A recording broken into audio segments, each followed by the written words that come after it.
I send the link. I join in the class. I send the Zoom link. You can now join the class, right? Right, okay.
Right. Can you hear? So if you have any problem, you can use the chat box.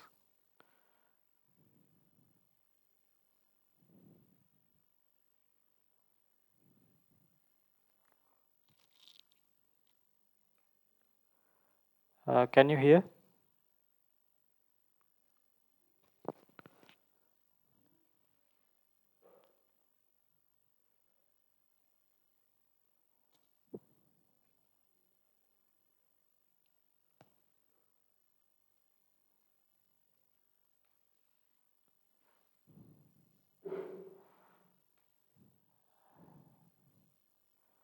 Nilakshi, can you hear?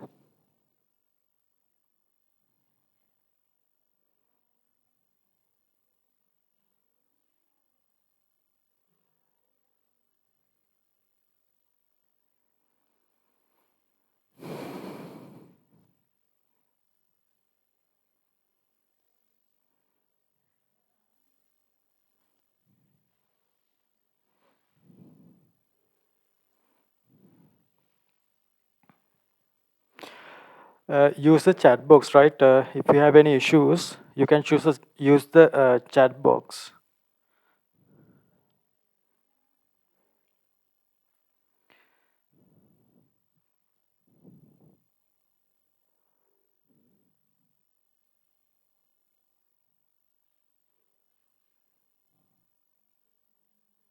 Right. So this is regarding vectors, right? So this is the first part of mechanics.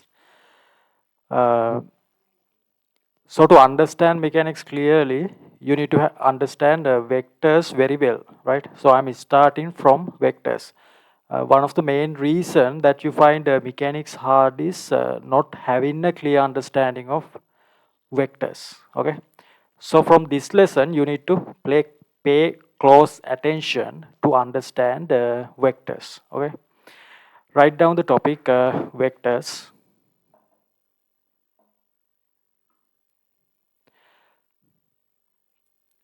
First, just I'll give you a note just to recall your stuff. Write down physical quantities. Physical quantities can be divided into two categories. Two categories. Colon, put a colon, right? Vectors and scalars. Vectors and scalars. Below that, write subtopic scalar quantities. Scalar quantities. Right? Below that, we'll quickly take the note, okay? Below that, write scalars only have a magnitude. Scalars only have a magnitude.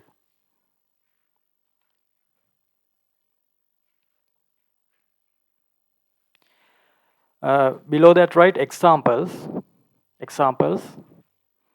Distance, comma, speed, distance, comma, speed, comma, mass, and temperature. Put 3 dots, right? There are many scalars like that, right?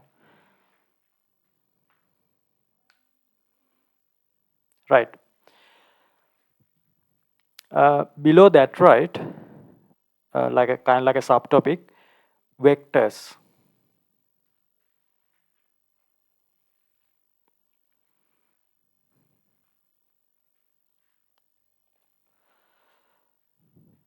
Uh, Below that, right, vectors have both magnitude, and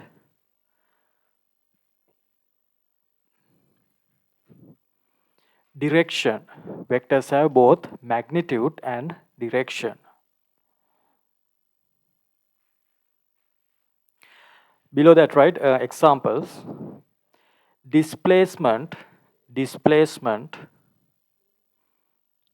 comma, velocity,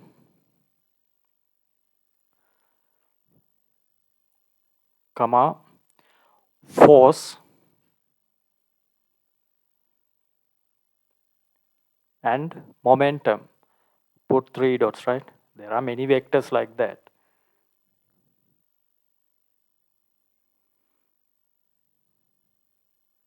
Okay. Below that, write down a vector quantity. A vector quantity can be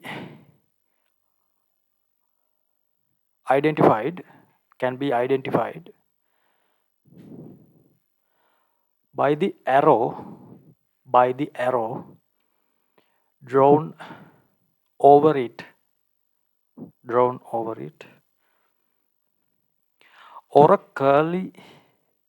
line. Curly line below it. Okay, below that, write example. If you see something like this, AB, so this is how you denote a vector, AB. Or in some cases, there's a curly line, right, below that. Below that, write example, AB to this side, or a curly line, simply. Okay? Right.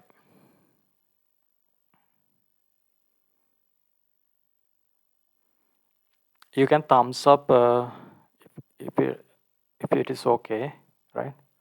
You need to be interactive, right? Otherwise,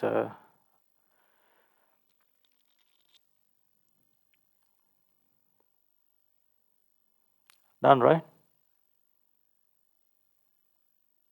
Okay. So if you have any issue, please send a message. Right. So you have to clearly understand vectors. Vectors. So you have to, like when you are dealing with problems, many of the quantities are vectors in mechanics. The main reason you don't understand and confuse in some parts is you don't know how to simplify vector quantities in the equations, right? So without having the understanding of vectors, it is really hard to clearly understand mechanics part and the remaining syllabus as well, right? So this is very crucial. Okay, right. First thing, physical quantities. Physical quantities. What are the physical quantities? You learn that in the first unit, right? When you are doing units and dimensions, physical quantity is something you can measure. Something you can measure is a physical quantity, right? Like temperature, mass, velocity, speed, displacement, those can be measured. So those are called physical quantities. Physical quantities, there are two categories, scalars and vectors. So scalars only has a magnitude, have a magnitude. Vectors have both magnitude and direction. So whenever you are thinking about a vector, don't forget the direction. You need to keep in mind there's always a direction, right? When it comes to vectors. Okay. Then, so I have given you examples. So scalars are the temperature, distance, mass. Those quantities only have some magnitude, size. When you are talking about a vector, we always have to mention direction with the magnitude, right? So for an example, 5 meter of displacement.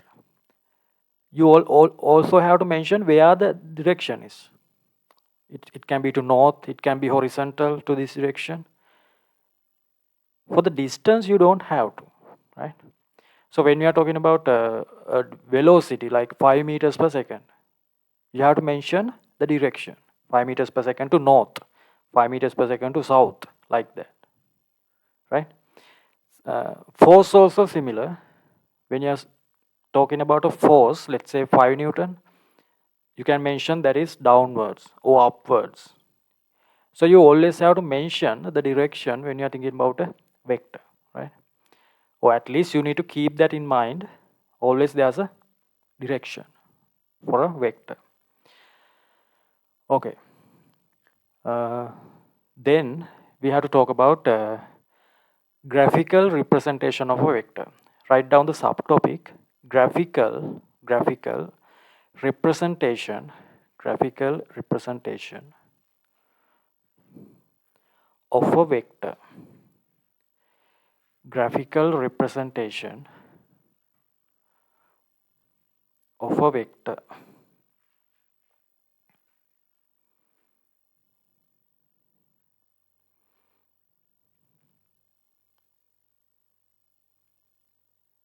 Okay.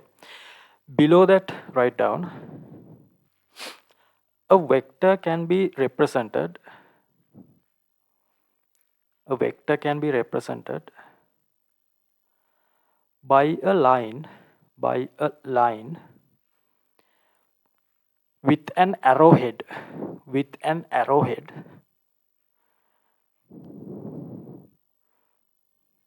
full stop. To the same line, write magnitude of the line shows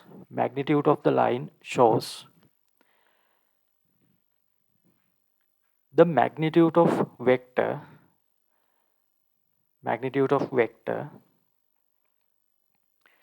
in scale. Magnitude of vector in scale.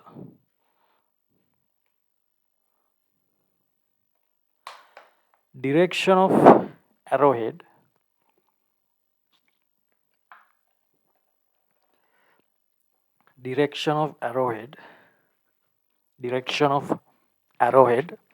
shows the direction of vector.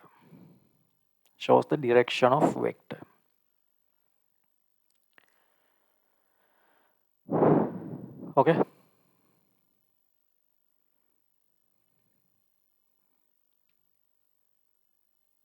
Right. Okay, so this graphical representation is really important, right? You need to clearly understand this graphical representation thing, right?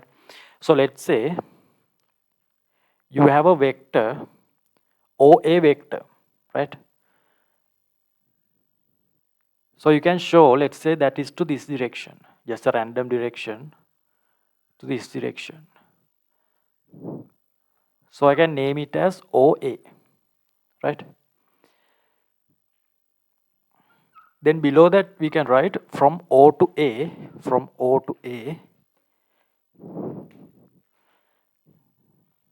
you can show it in like curly line. This is equal to vector A, simple A, or we can represent that like from O to A using an arrowhead. Okay, this line is drawn to the scale. You will understand that when you are doing problems.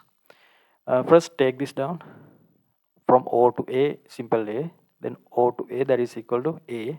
Below that there's a curly line.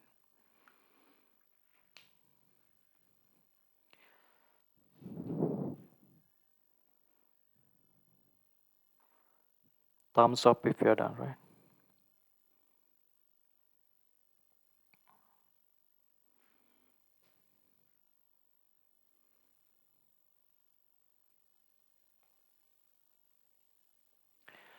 Right. Below this, write down. Below this one, write down.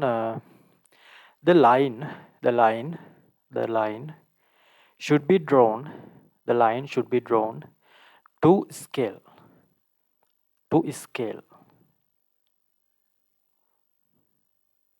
Okay.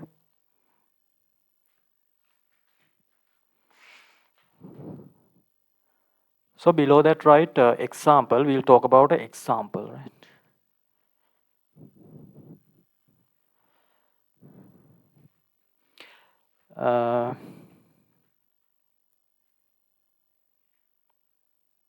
Let's say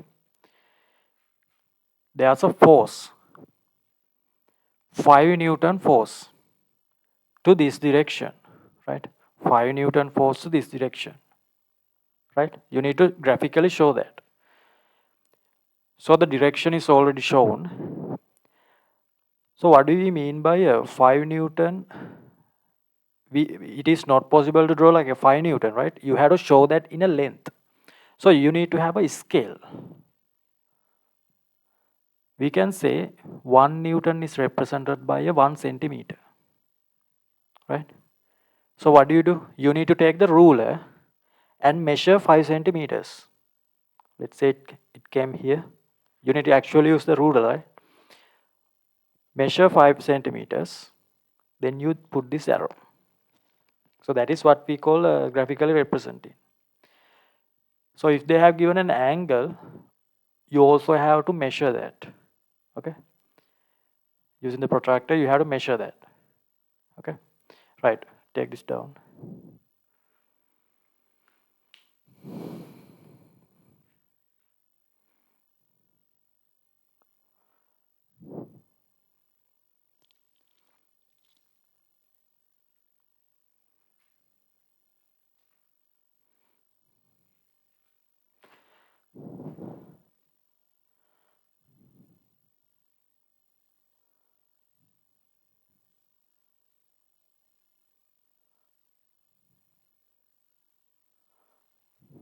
I sent you a tute. Did you download it?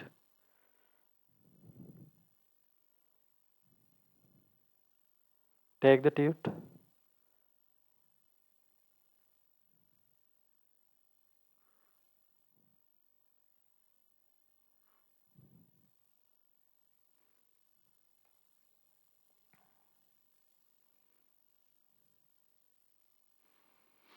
Right.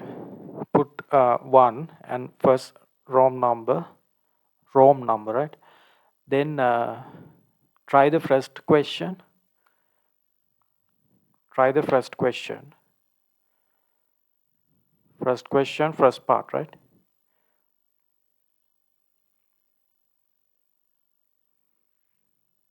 You need to practice. It may seem simple, but this is really important. That's why you need to practice this.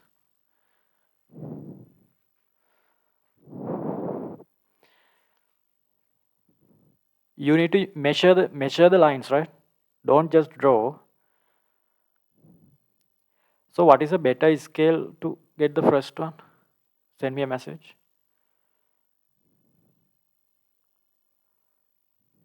So it is not possible to draw 5-meter line, okay? 5-meter line. So you need to have a scale.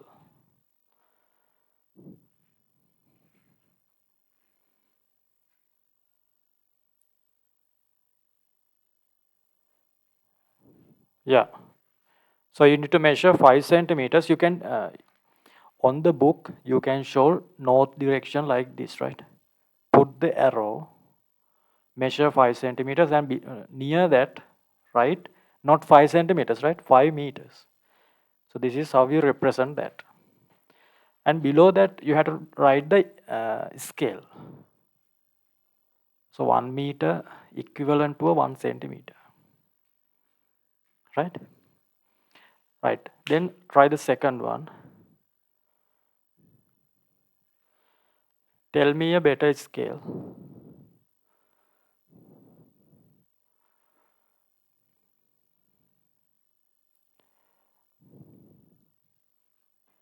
What could be a scale? So you can have 16 newtons. Horizontally means either to this direction or this direction. It doesn't matter, right?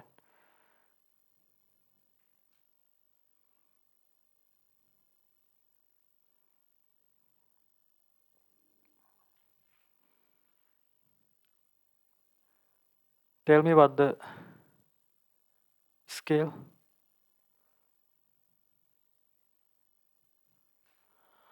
Okay, you can use that. 2 Newton, 1 centimeter, or we can use 4 Newton, 1 centimeter. So you have to take 4 centimeters. For 2 Newton, you have to get 8 centimeter. Measure 8 centimeters actually, really, right? Okay. So 8 centimeter line. put 16 Newton here to horizontal direction, that is, it is either to this direction or this direction. Then try the third one. These are simple, but you need to have this practice, right? That's why I'm giving you this. 2.5 centimeters. So you can use the protractor, then you need to measure 30 degrees, right?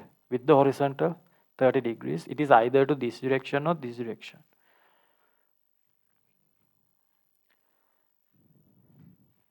So when you are solving problems, you need to draw these diagrams, okay, like in a sketch. So I'm giving you that practice earlier, then those questions will be easy, right? You need to measure the length. Tell me the scale you took.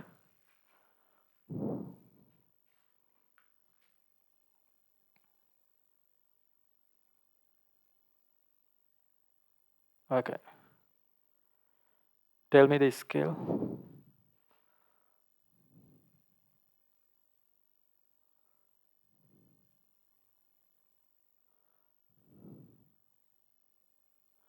Right. Okay. Yeah. So the length should be 2.5 centimeters, right? Or else you can take 0.5 Newton is a 1 centimeter. So you need to have 5 centimeter line, right? Measure this angle, okay? 30 degrees. Right. Then try the next one. Next one. Vertically. Vertically means it could be to this direction or this direction. They haven't specified whether it is upwards or downwards, so you can use either direction. 30 kilograms meters per second momentum, right? That also is a vector.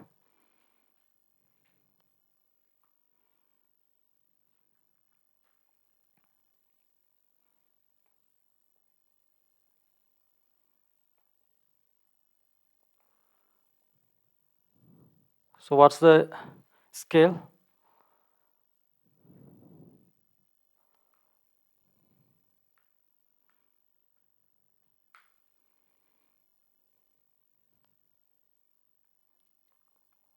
Okay, 3 centimeters.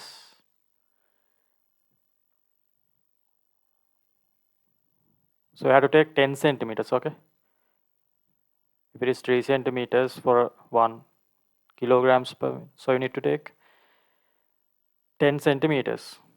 Or you can use anything you want, right? Like 10 kilograms meters per second is equal to 1 centimeter. So you will need 3 centimeter line, like that. Doesn't matter, you are free to use, but you have to mention the scale below.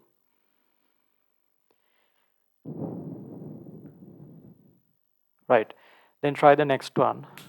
Next one.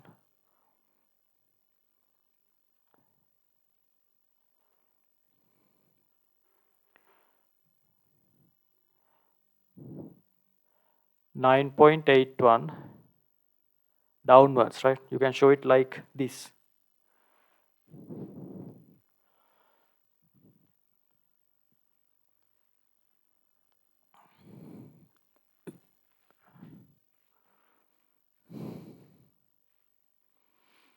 So it is not possible to like measure 9.81 centimeters using the ruler, right? It only has millimeters. You can measure up to 9.8. But you can fix that. If you want, you can say like 9.81. You need to put units, right? Equals or equivalent to a 1 centimeter, right? You can say that 9.81 is 1 centimeter. Then you measure 1 centimeter and write 9.81 meters per square second. So that is a one way, right? You can measure 1 centimeter. Otherwise, you can divide this by 2, then it becomes 4.9 4.905. Let's say this is shown by a 1 centimeter. So it is half of this value, right? Let's say it is shown by, so you need to take a 2 centimeter line. And you can write 9.81. This is 2 centimeters. You need to put the arrow downwards. Understood? You can use any method like that. Doesn't matter, right?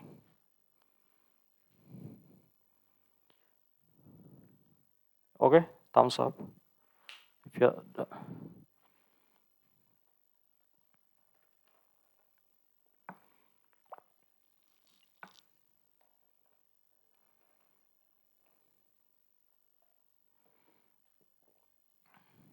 if you have a problem, let me know.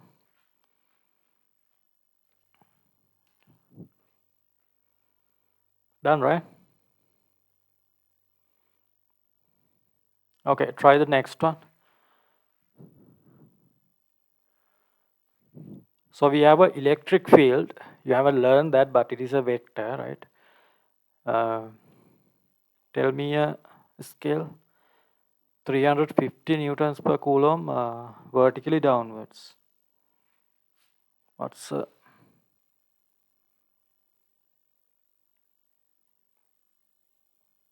a better scale there?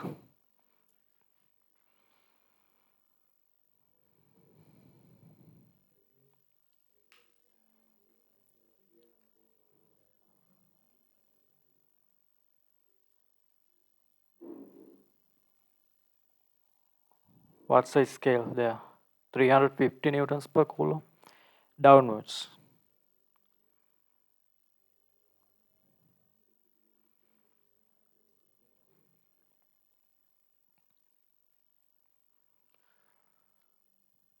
Okay, 1 centimeter for 100 newtons per coulomb.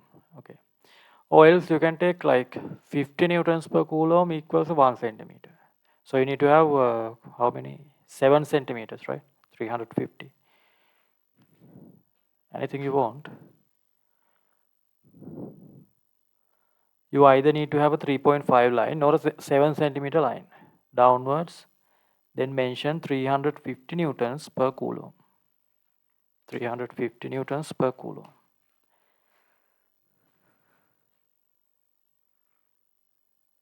Yeah, 50 newtons per coulomb, right? Not coulombs per newton. Newtons per coulomb. You need to mention the scale below, here somewhere.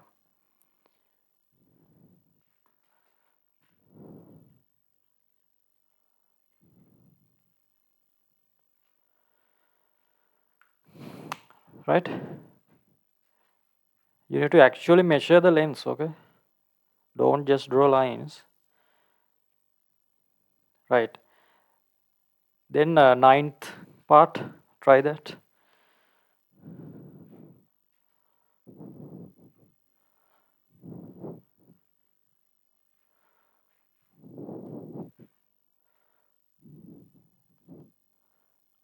To horizontal, this is horizontal, measure 45 degrees. It can be either this direction or this direction.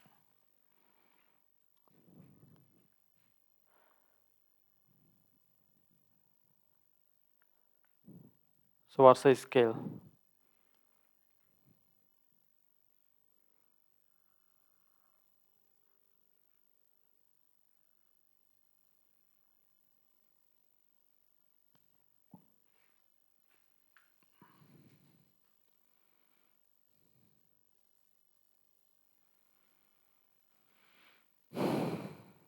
Newton seconds.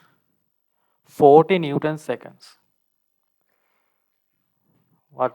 What's the scale you use?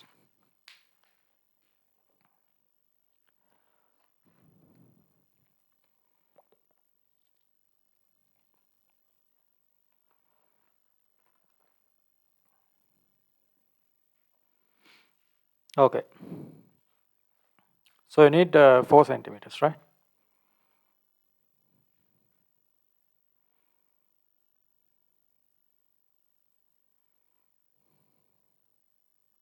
Measure 4 centimeters and measure this angle as well. you need a protractor, right? That is Newton seconds, 40 Newton seconds. We measure that momentum, Newton seconds, right? Then you have magnetic field intensity, 400 Tesla. We call that Tesla, right? Capital T. You will learn this in magnetic fields. Okay, vertically upwards, 400 Tesla.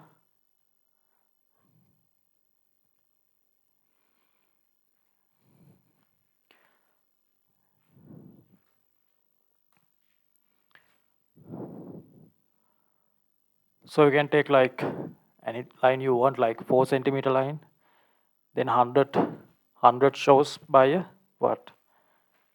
100 shows, yeah, 1 centimeter. Right. I think now you have a clear understanding how to graphically represent a vector, right? So you show the direction using arrows, those stuff.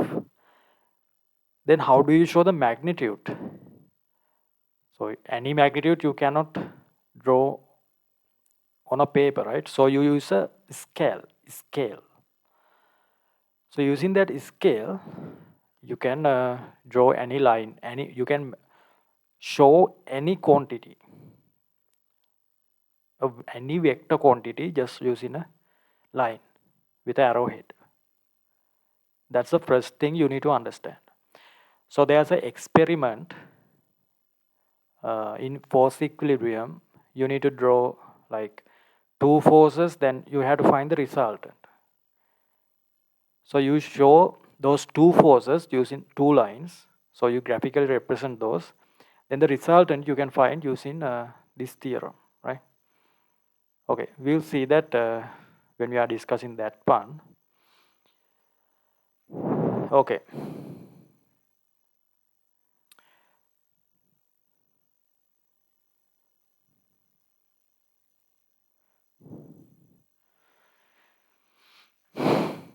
Right. That is done, right? That is done. Then write the subtopic negative vectors. Write the subtopic negative vectors.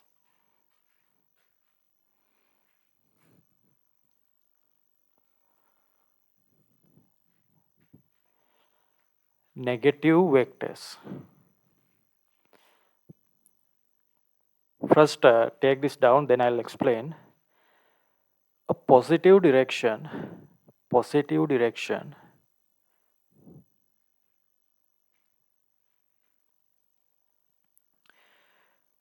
should be defined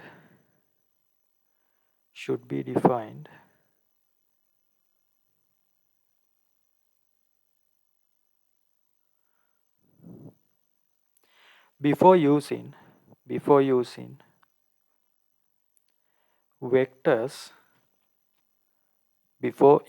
vectors in calculations.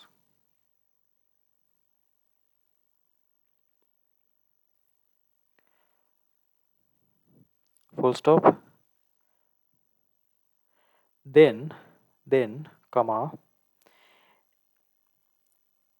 any vector that is to the opposite direction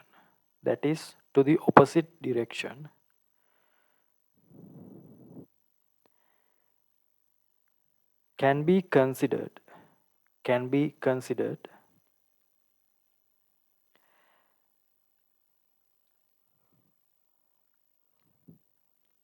as a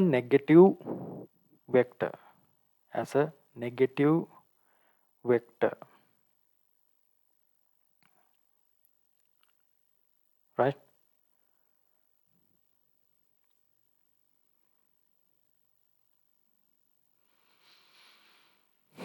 Right. So when you are applying equations in mechanics, right, you might have seen that we draw an arrow above the equation, right, to this side, upwards, downwards, to this side. So what do we do there? We are not just putting the arrow, right? There's a meaning behind it. Okay? The meaning is you assign a positive direction, right? You assign a positive direction. Let's say like you have s equals ut plus half ad squared. So you know that some terms you substitute them as positive, some terms you substitute as negative terms. Why is that? Like we are free to choose like any direction as a positive direction, right? Usually we substitute as a positive direction to the direction of motion, right? So press before using any vector equation, you need to assign positive direction. Okay, it can be upwards or downwards. This is assigned positive direction, right? So let's say for an example you have a vector like this 5 meters per second upwards. Then you have a vector like this 4 meters per second downwards. Okay, according to the assigned direction, this is a positive vector, right? This is a negative vector. It is simple, right? Simple, but don't use by understanding that many times, right? Okay, take this down.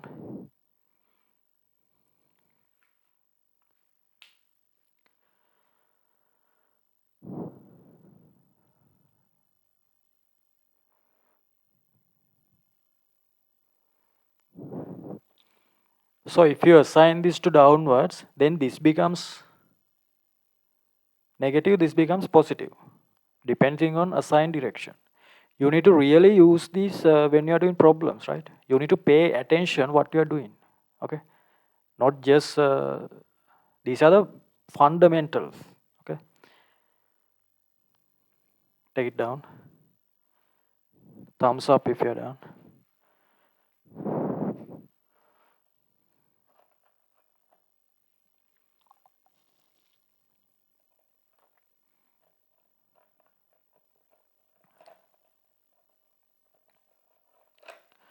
Right. Put a star mark. For that, let's say, right, you have a vector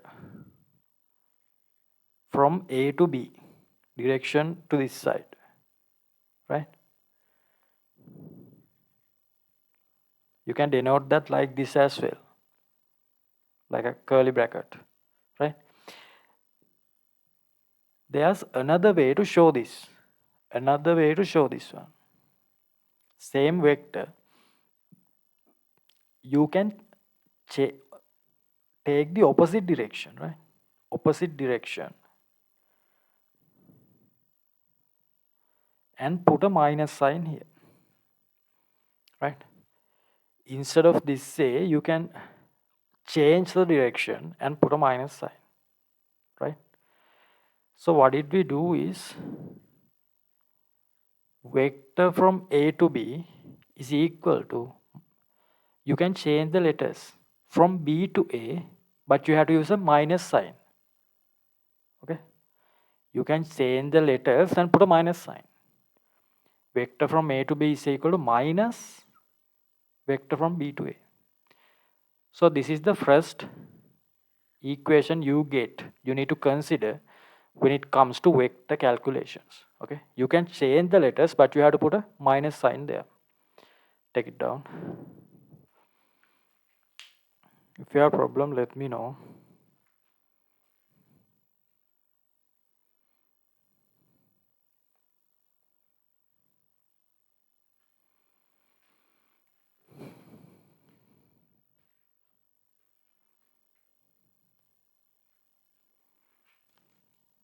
Done, right?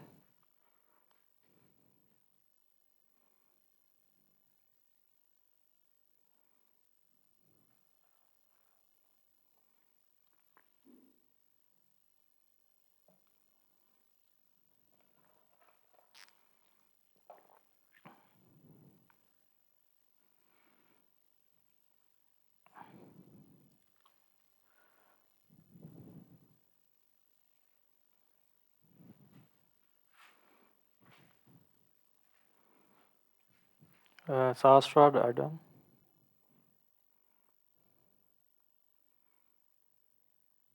Okay. So remember this equation, right? AB equals minus BA. You need to change the letters. In some cases, you need to change the letters. Okay. Below that, write the subtopic. Vector addition. Vector addition. Slash vector addition slash resultant vector. Resultant vector.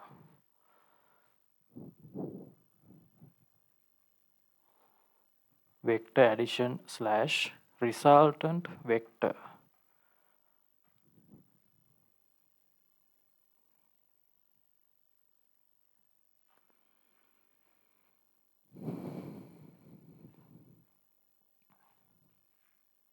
Okay.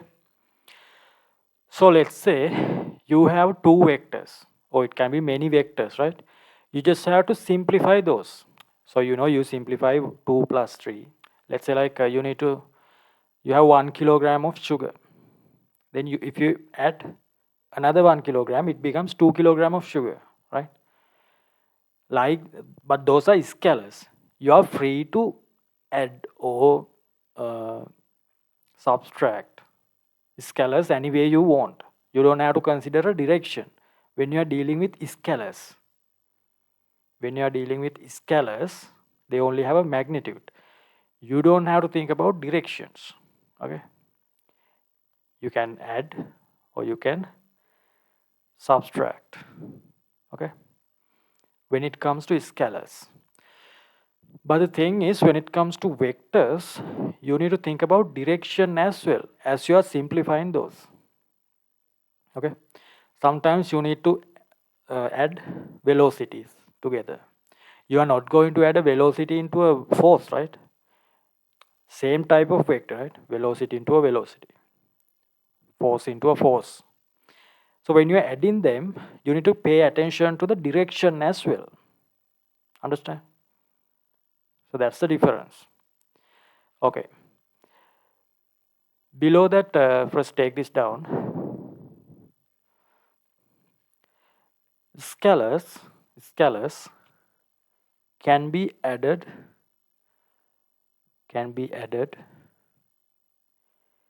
simply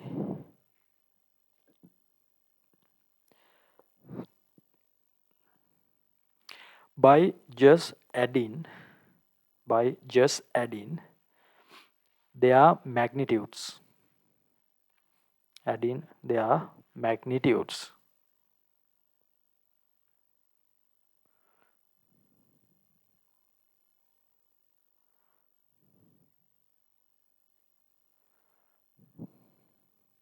Full stop.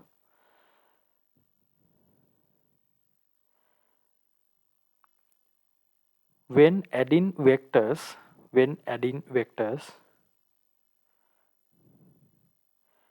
direction matters.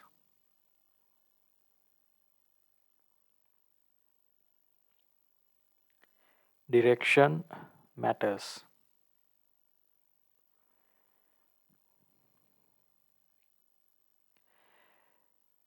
Given that, full stop, given that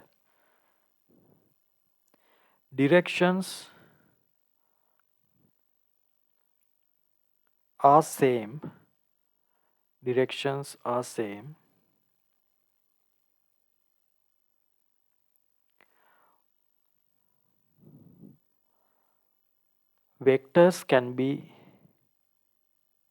vectors can be added simply. Vectors can be added simply.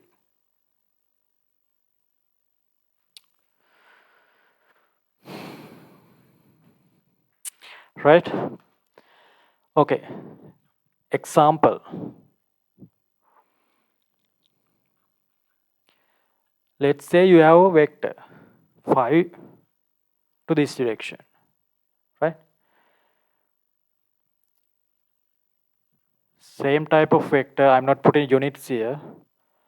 5, 5, then 3 to this side. Okay. Since they are to the same side, you can just add them, right? And the resultant of that also is to the same side. So there's no issue. Take this down.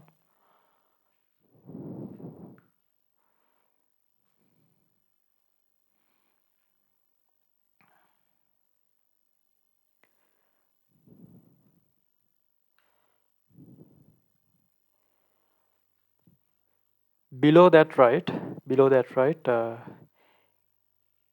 If a vector is to the opposite direction, below this, write down, if the vector is to the opposite direction, if a vector is to the opposite direction, put a comma, right? If a vector is to the opposite direction, put a comma. Okay. Let's say you have a vector to this direction and they ask you to add this vector, but it is to the opposite direction. So what should you do? This is to this side, this is to opposite side. Now the directions are not same, right? This to this side and opposite side. You have to make these vectors to the same side. I'll just keep 5 like this, then change the direction. But when you are changing the direction, you need to put a negative sign, right?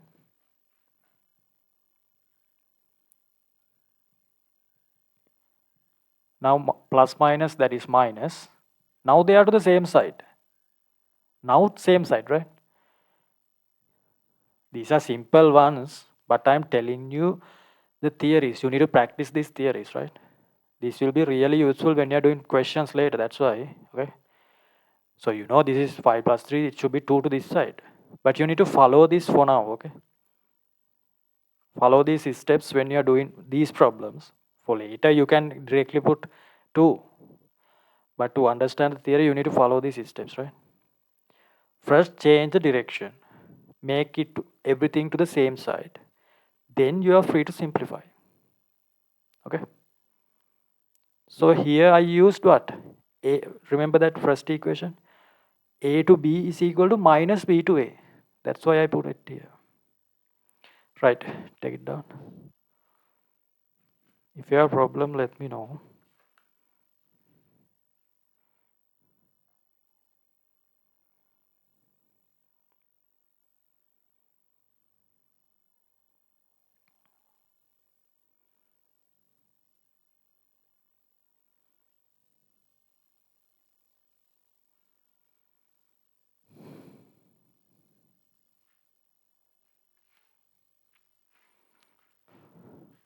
Right, okay, done, right?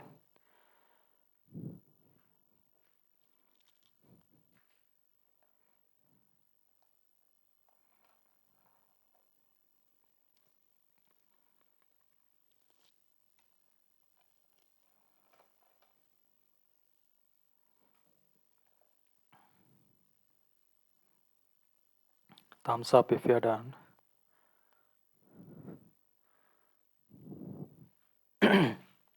Right. Then get the tute.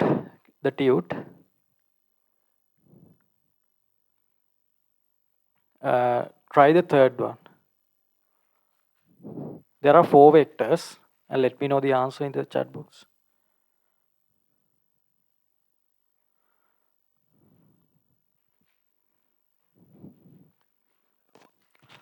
Hello. ඒක තමයි මම call එකක් ගත්තයි. මං මම හවස වගේ ගත්තේ මං හිතන්නේ.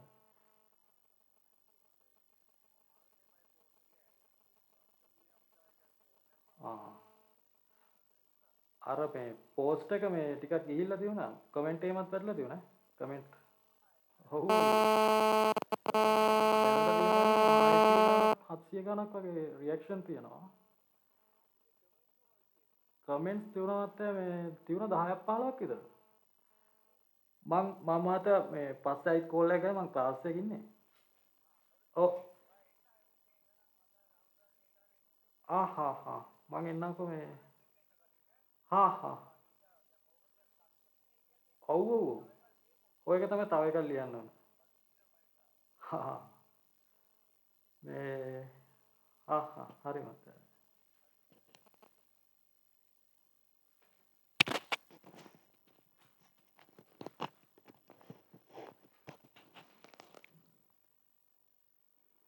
Okay, what's the answer? No, no. Third one, right? We did the first and second one. Try the third question in the tute. You need to follow the similar to these, right?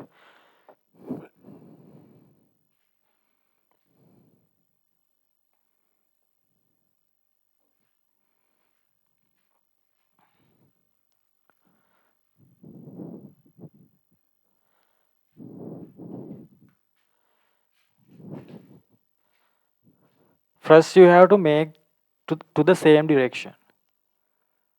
Okay, let's see.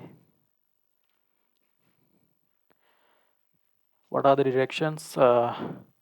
You have 5 here, 4 to this side, then 1 to this side, 3 to this side. Okay. What is the first step? Make everything to the same side. You need to follow these steps, right? So this becomes minus, put a minus, change the direction. Put a minus, change the direction, right? Then you can simply add them, plus 6, 6 minus 7, so minus 1, what's the direction? This direction, right? Minus 1, this direction, not the opposite. Not that direction. Minus 1, this direction. Okay, when you simplify this, you get a minus value to this direction. Understood? Usually we don't put the final answer in negative values. Then what do? You can change the direction again. Then again multiplied by minus. Minus minus becomes plus. Negative vector to this side, up to opposite side, it becomes positive vector. To this direction is a positive. Thumbs up if you understood that.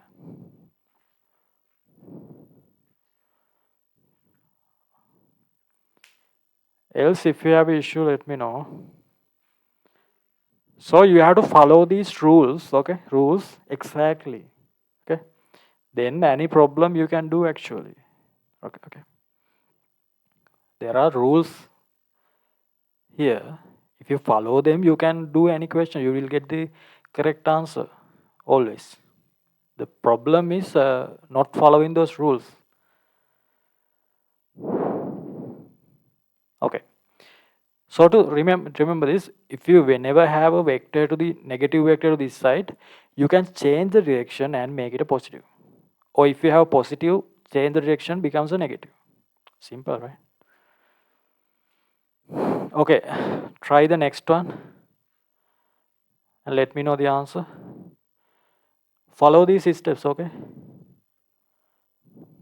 You can simply at once get the answer, but follow these steps because you need to practice this.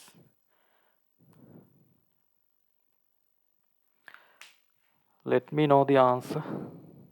Fourth one.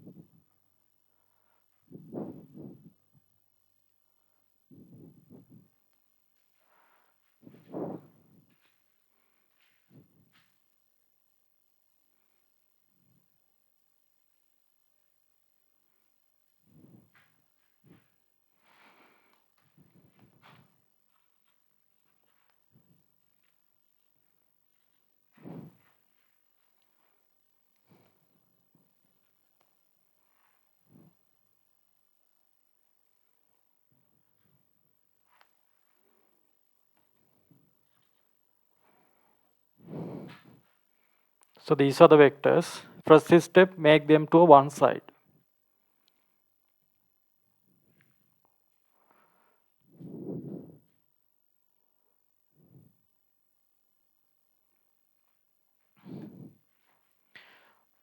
Okay, let's see. Like this, right? 1, 2, 1 plus 1, 2, 2 minus 2, 0. Okay. So when you have a vector and like a 0, you put a curly line below that, right? It is 0, but in order to show that it came from a vector, you put a curly line below that, right? Yeah, correct. 0. Okay, try the next question and let me know the answer.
Okay, let's see.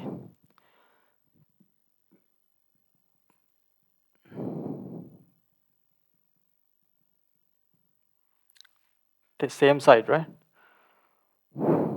1, 12, minus 2, 9,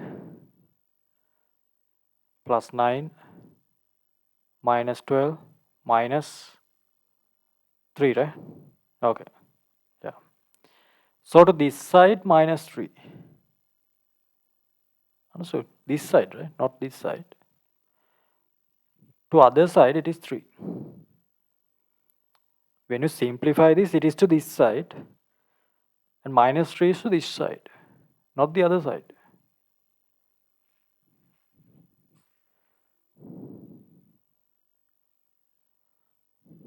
Okay, right. But you need to place it in a positive number. So you need to change the direction, then make it positive. You need to leave as a positive answer, right? So when you're doing problems, you will see that. Sometimes you get negative answers. So when you're doing problems,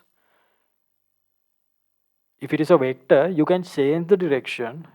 You need to show that. You need to change the direction and put a positive value. Understood?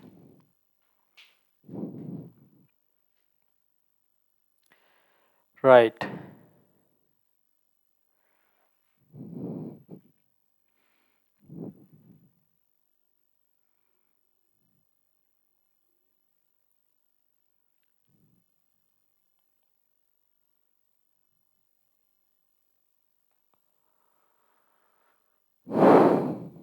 Okay. So up to now, it is somewhat easier, right? The next part, it is you need to add inclined vectors. Let's say one vector to this side, other vector to this side. right? Then it gets a bit challenging. Okay, we'll need a bit of maths there, more advanced stuff, right? Okay, I think you might have heard that parallelogram law. So to find them, to add inclined vectors, we need to go for the parallelogram law. Okay, parallelogram law. These are easy. To add two vectors, you need to use parallelogram law. Okay, right. Write down the topic, parallelogram law. You need a bit of trigonometry as well. Parallelogram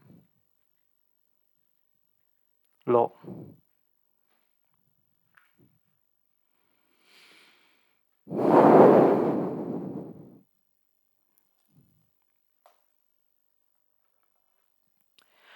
Okay. Below this, write down. To add inclined vectors,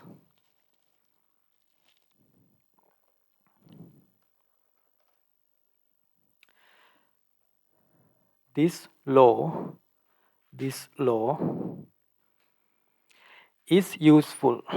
This law is useful.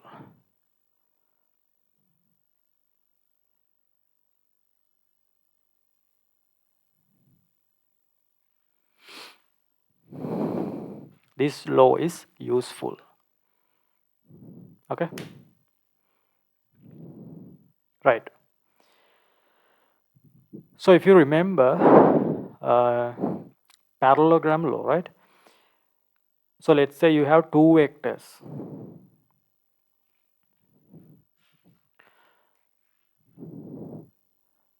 One vector like this, right? Another vector like this.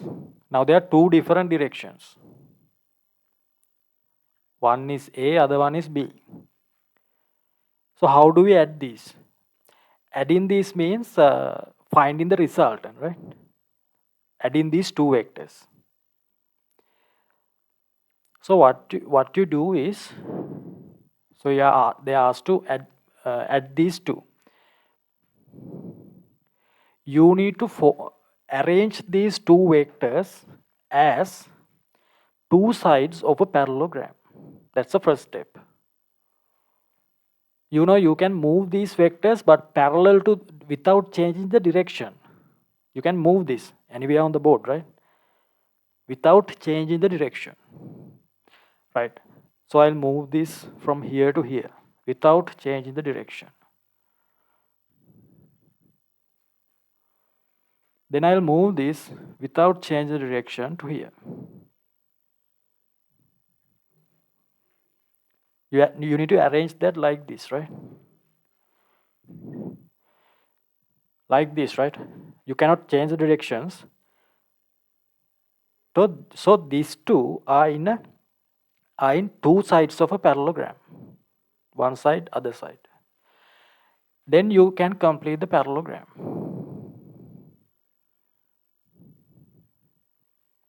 Understood? So if we arrange two vectors in this exact form, according to parallelogram, the diagonal which goes through the intersecting point gives us the resultant. So let's say angle between these two vectors is theta. Angle between two. So this angle is theta, right? This angle. Then you draw the diagonal. So if you have a way to measure measure the length of the diagonal gives us the resultant of these two. And the direction is given by, if you can find this alpha gives us the direction. Length of the diagonal gives us the magnitude of the resultant. Alpha gives us the direction. So that is what we call parallelogram law. Do you remember that? Two vectors you need to form in a two adjacent sides in this exact form in a parallelogram. Then the diagonal gives us the resultant of those two or the addition of those two. So you can say R, that is the resultant, is what? A plus B, addition of these two. Let's say this is 5 and 3. You cannot say it is 8, right? There's a special method to, you need to find the length of this. Then only you can find the magnitude. We'll see that. First, take this down and thumbs up.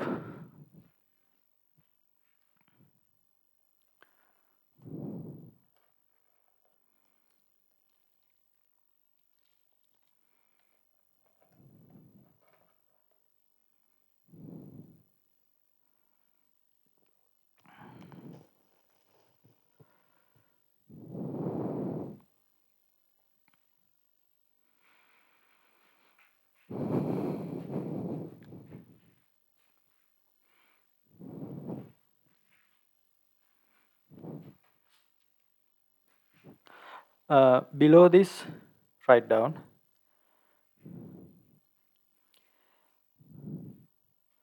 when two vectors when two vectors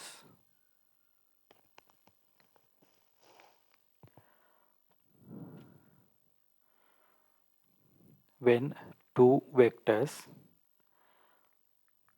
are shown by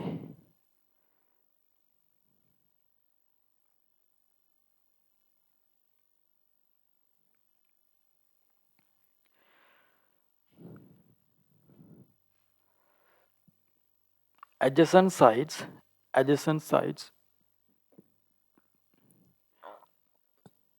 of a parallelogram, adjacent sides of a parallelogram, comma,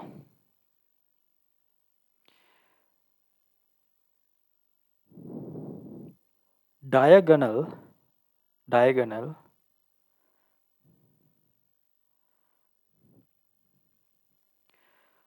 through the intersect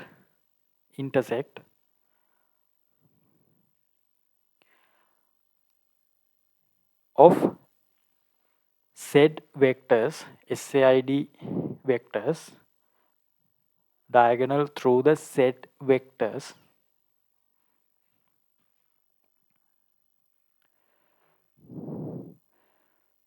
gives the addition or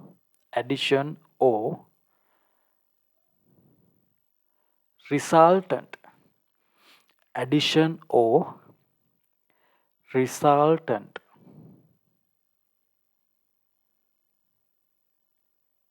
addition or resultant of the said vectors. Said means A and B, right?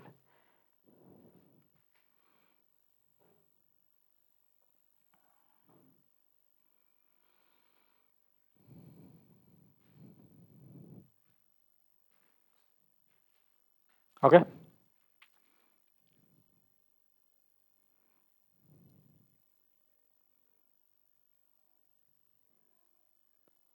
Thumbs up if you're done.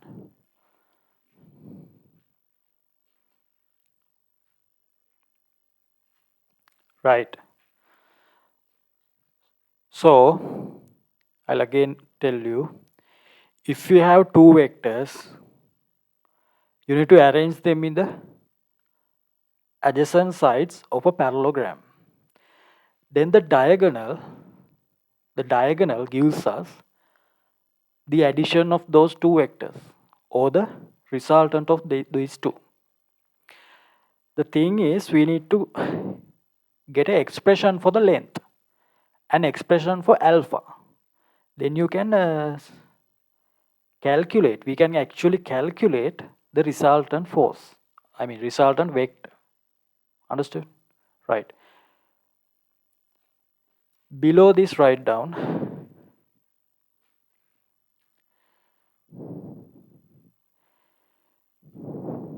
deriving subtopic, right? Subtopic deriving an expression, deriving an expression, deriving an expression for resultant vector, deriving an expression for resultant vector, deriving an expression for resultant vector.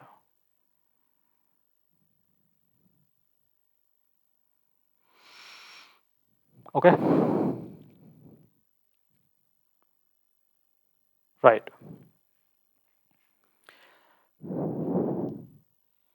Now let's say we have two vectors. One is P. So we already have arranged those vectors in this form. And the angle between them is, let's say, theta. So we know the directions of those two vectors as well. Angle is theta. This is known. P and Q also known. Right? Then they ask you to find and derive an expression for magnitude of this. So what do? We complete this parallelogram. Then draw the diagonal. Let's say diagonal is R, right? So we need an expression in terms of P, Q and theta for R. Draw this one. Then I'll explain. Thumbs up once you draw that.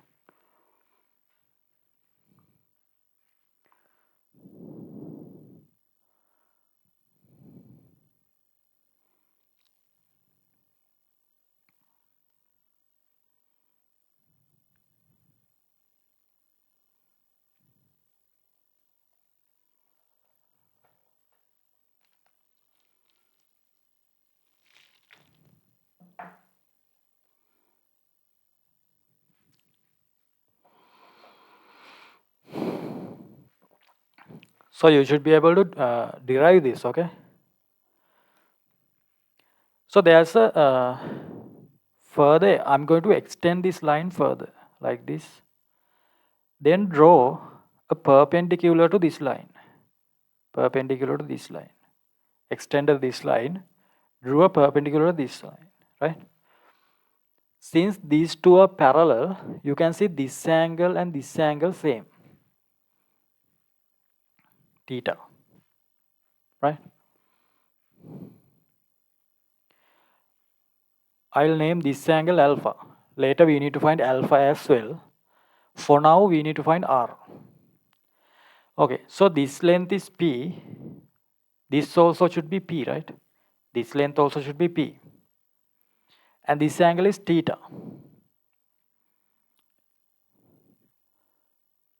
Then we need to find this length, BD and CD lengths.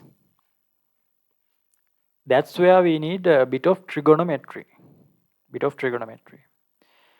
So you know, when you consider this triangle, BCD triangle, BC is the hypotenuse, right?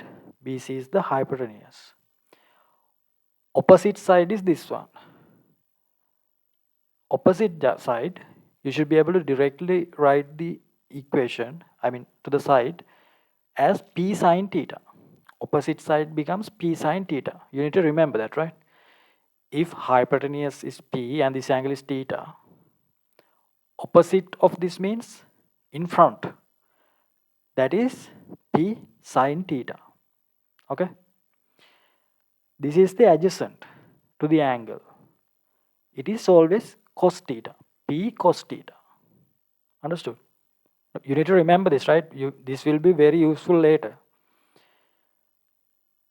Front side or the opposite side, it is P sin theta. Okay? Adjacent side, P cos theta. Adjacent means adjacent to the angle. But this should be hypotenuse, right?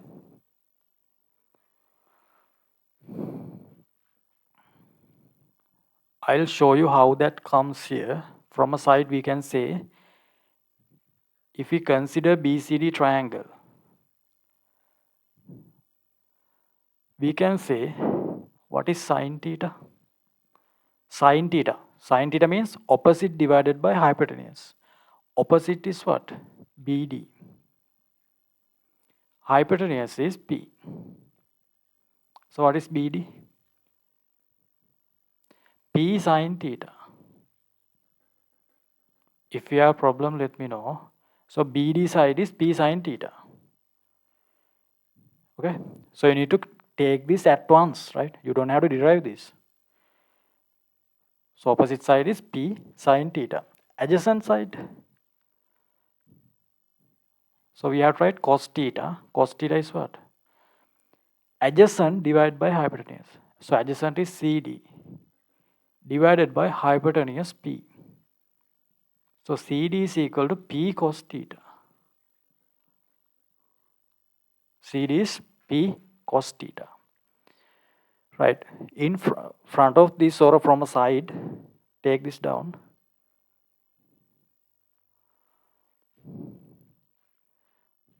So we are going to use a lot of trigonometry here, right? Whenever the vectors are inclined, you are going to need trigonometry. Okay.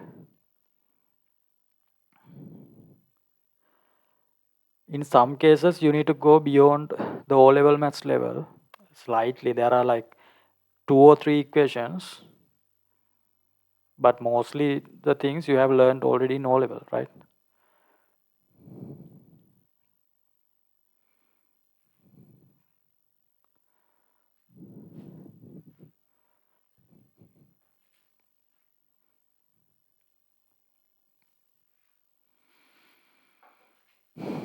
Okay. So what is this side? P sin theta. So if you haven't learned this earlier, this is really important, right? Opposite side P sin theta. Adjacent side P cos theta. Right? Right. So what do we have to do here? We need to find this length. So for that, I am going to consider this triangle OBD. You can see it is a right triangle, right? So we can apply Pythagoras theorem. So that's why we need to find this length. So OBD triangle. So according to Pythagoras theorem, we can say OB squared equals OD squared plus BD squared. Right? So what is OB? OB, instead of OB, I'll put R. R squared. What is OD? OD is from here to here it is Q. Here to here it is P cos theta. So instead of OD, I can put Q plus P cos theta squared plus BD. What is BD? P sin theta.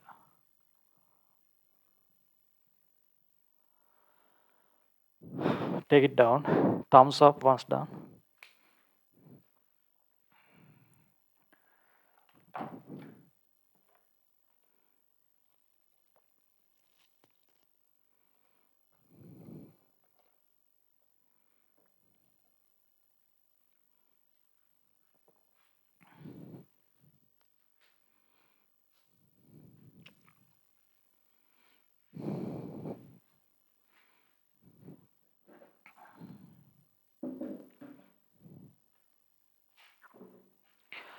right?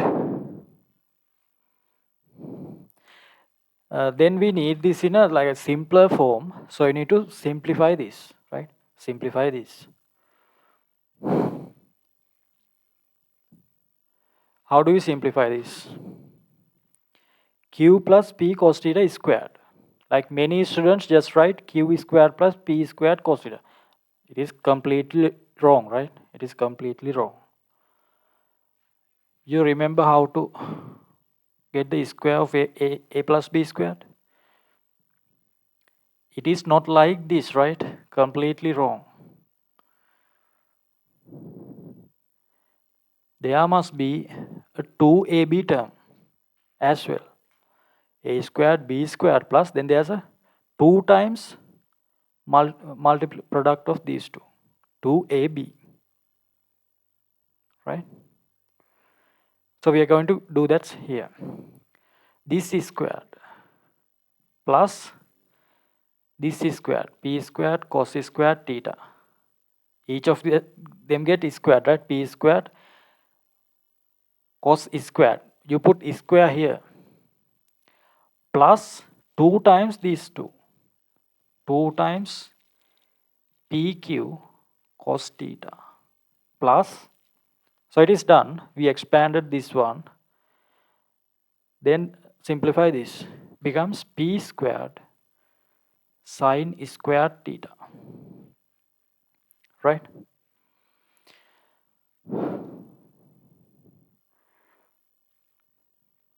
Then I am considering these two terms, this term and this term. I can take P squared out of these terms. Inside the bracket, it becomes cos squared theta plus sin squared theta. I just took this term here, right? So you can take P squared out, cos squared plus sin squared theta. Then at a side, you can have 2PQ cos theta. If you have a problem, let me know.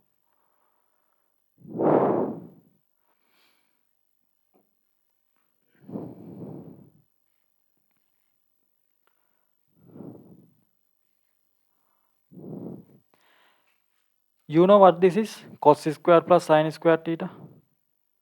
Let me know the value. What's the value of this? You know that? Do you know? Cos squared theta plus sin squared theta equals to what?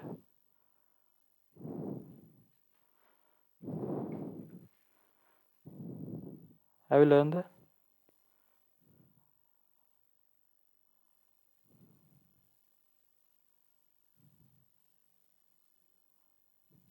Yeah. So there's a equation you haven't learned in O levels. It's a simple equation. Cos squared plus sin squared theta is always 1, right? From a side, you can write that. If you don't know, cos squared theta plus sin squared theta is always 1, right? You need to remember this. If you want, you can derive that, but it's not necessary. Cos squared theta plus sin squared theta is 1.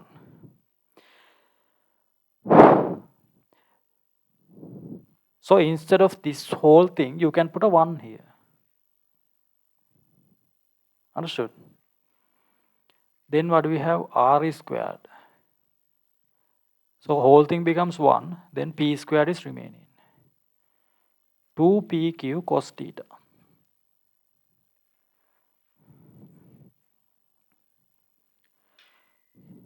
So I'll rearrange the equation like this. P squared, Q is squared. Then you have 2PQ. Addition to that, there's going to be a cos theta. You need to remember this equation. Right? So this is, if they ask you to find the magnitude resultant, you have to remember this and you can directly apply this. Right? P squared, easy to remember. P squared, Q squared, 2PQ. Addition to that, then there's going to be a cos theta term. What is theta? Angle between those two vectors. Take it down, and if you have a doubt, let me know.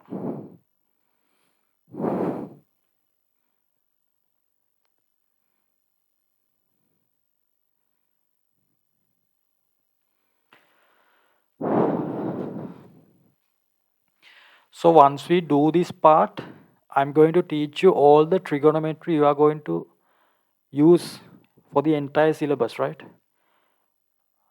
I'm going to teach you along this one, right? So if you practice this well, you will have all the skills to, like, when it comes to trigonometry and those mathematical skills required, right? So once we do this part, I'll cover those all the trigonometry part and simplification part as well, right? So later you won't have any problem.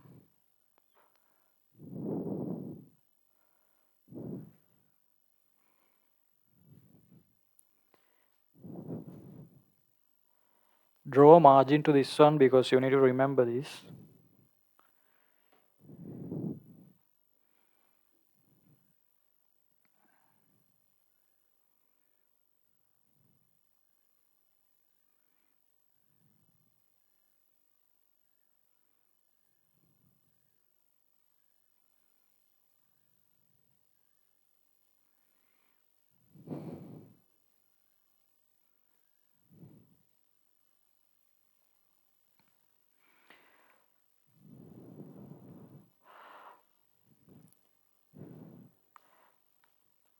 So at home you need to derive this again, right? And see whether you can do this on your own. Don't look at the note. So you need to be able to do this on alone, right? On your own.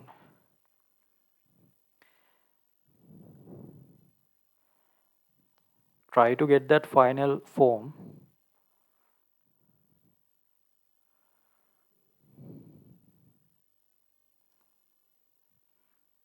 If you have any problem, let me know.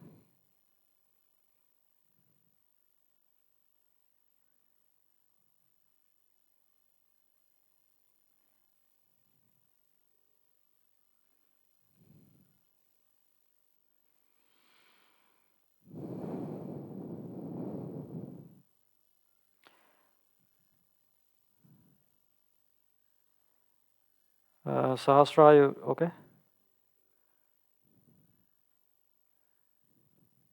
Done, right? If you have any problem, let me know. So I'm going to cover all the simplifications and all the trigonometry it will required for the entire syllabus, right? Once we complete this, there won't be anything beyond that, right? Okay. The main problem, like, not some, in many cases, don't know how to simplify stuff, right? Correctly. Use wrong methods, right? So you can clear all those doubts only once we are done with this part. Okay. Right. So we have an expression for the resultant of two vectors. Resultant of two vectors. I mean, resultant means magnitude. So, but we only know the magnitude of the resultant. But to complete that, we need direction as well, right? So to find the direction, we need to find this alpha angle. So we can say, if you know the value for alpha, we can say direction of resultant is making an angle alpha with the q vector or horizontal. So we need to have expression for alpha as well. Right. Write down the subtopic. Deriving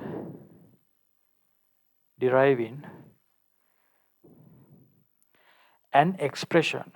Deriving an expression for direction. Expression for direction.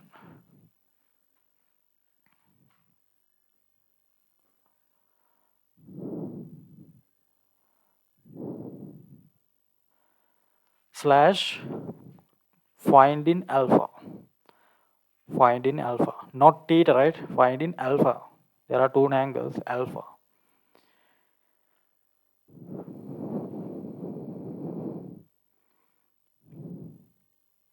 Right?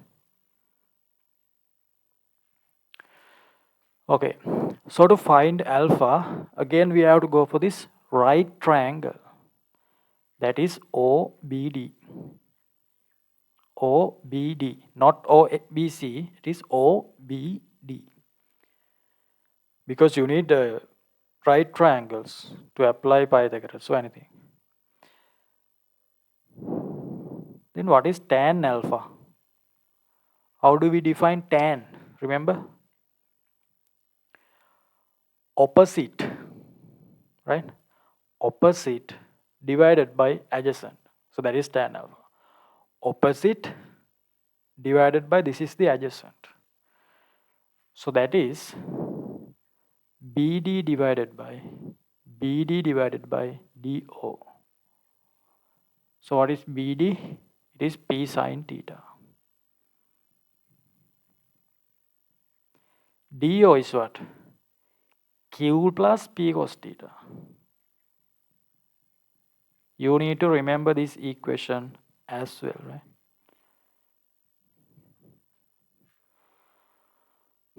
Then if you want, you can write alpha is tan inverse of this value.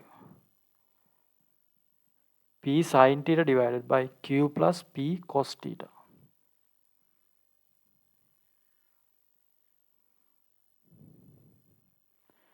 Right? Take this down. If you have any doubts, let me know.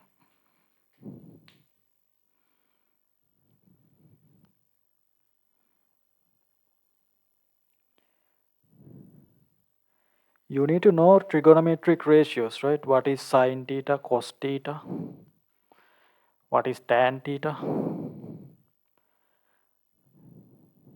Or if you don't, you need to cover this once we are done with this one, right? Thumbs up if you are done.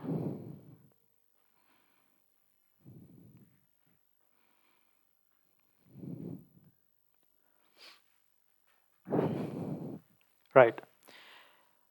So this equation you need to remember. If you apply sine theta here, it is P sine theta. Don't mix this up, right? If it is P sine theta here, cos theta also is with P, not Q, right? Don't write it like P plus Q cos theta. If it is P with sine theta, cos theta also is with P. Another way to write this is, if it is Q here, then this becomes P. This becomes Q. Understood? Always with one P sine theta and P cos theta. Right? Understand? Don't mix Q and P, right? You will get a wrong answer otherwise. P here, P here. With the trigonometric ratio. Right? So you should be able to derive this on your own without looking at the note, on your own. Practice till you are able to do that, right? Then only you can say that you understand that. You are just looking at what I'm doing, but and it feels like you understand that. But till you can do that on your own, you cannot say that you understand that, right?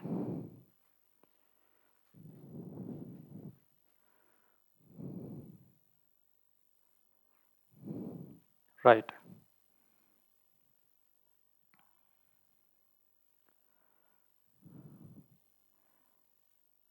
Then using this, we'll do some questions. Get the tute.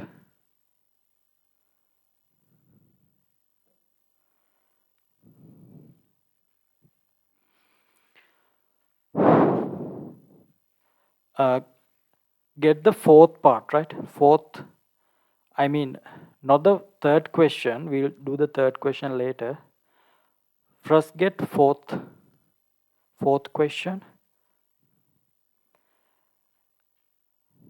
Fourth question, first, under fourth question, first number, So what is the answer for the first one?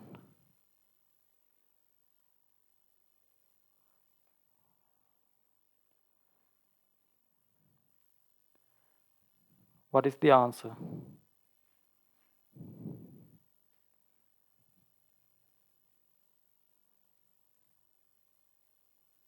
So Astra, what is the answer for the first one?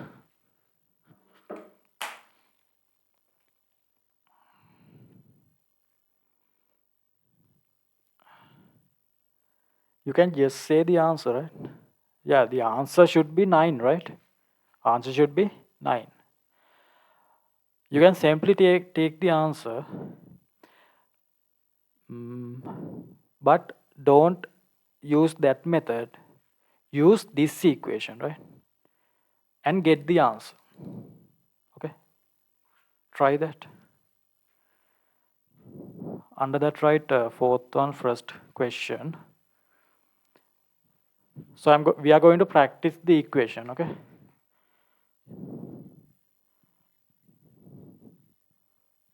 Write the equation first. Write the equation. So you need to find R, right? Let's say see whether we get 9.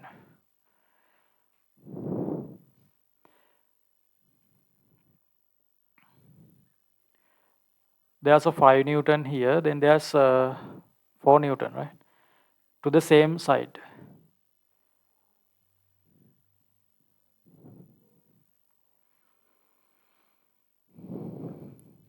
So let's say P is 5, Q is 4. Then substitute.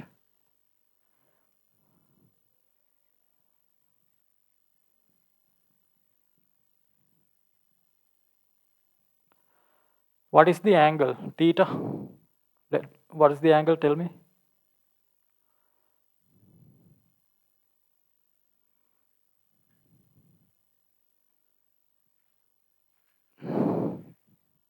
Yeah, angle is... No. Angle is 0, right?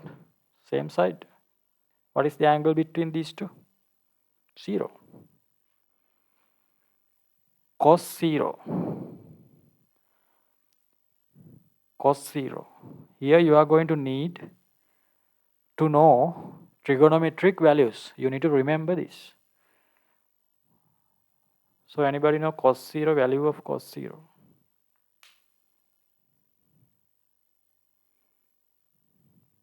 What's the value? Okay, 1. Do you know value of cos 0?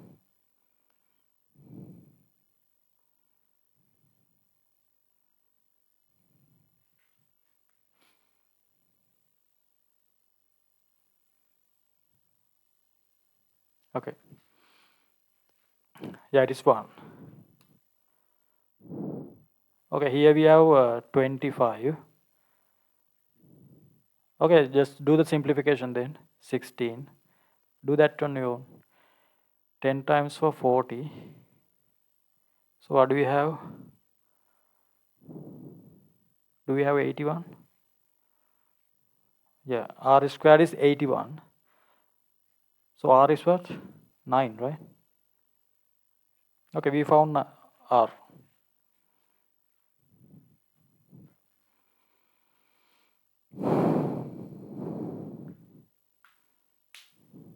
So it is evident that this is like this expression valid, right? To find the resultant of any two vectors.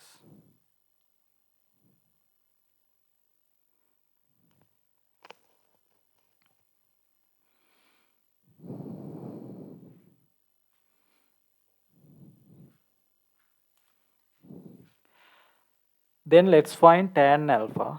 We know that alpha should be 0, right? But let's find that. So what's the equation? P sin theta divided by Q plus P cos theta. What is the theta? 0, right? Sin 0 is 1. You know that? I'll substitute that P sin 0 divided by Q plus P cos 0. Even though cos 0 is 1, sin 0 is 0. Remember that, right? You need to remember those values. So we know tan alpha is 0. Then alpha is 0. 0 degrees. It is obvious, right? To the same side, then the resultant is becomes like this. Draw this sketch as well from a side.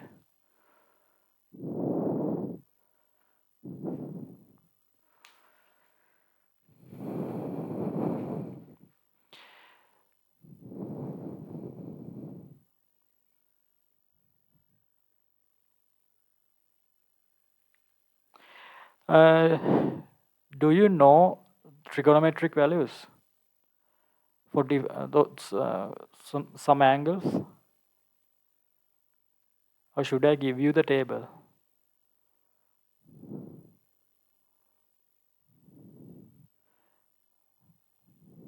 To proceed this, you need to remember the trigonometric values, right? For certain angles. Not all angles, but some of the angles. Do you know the values? Or you know, right? Okay. Right. Okay. So if I ask what is cos 180, what's the value?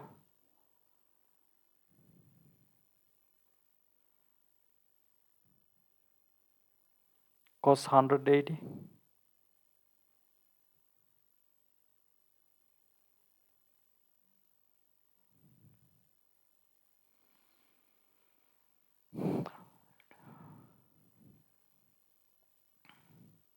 Okay, first take this down, right? What's the value of cos 180?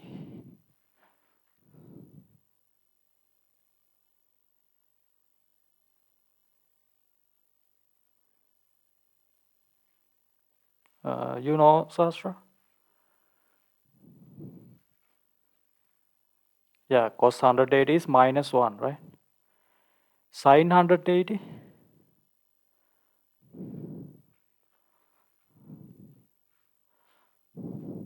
Sin 180. What's the value?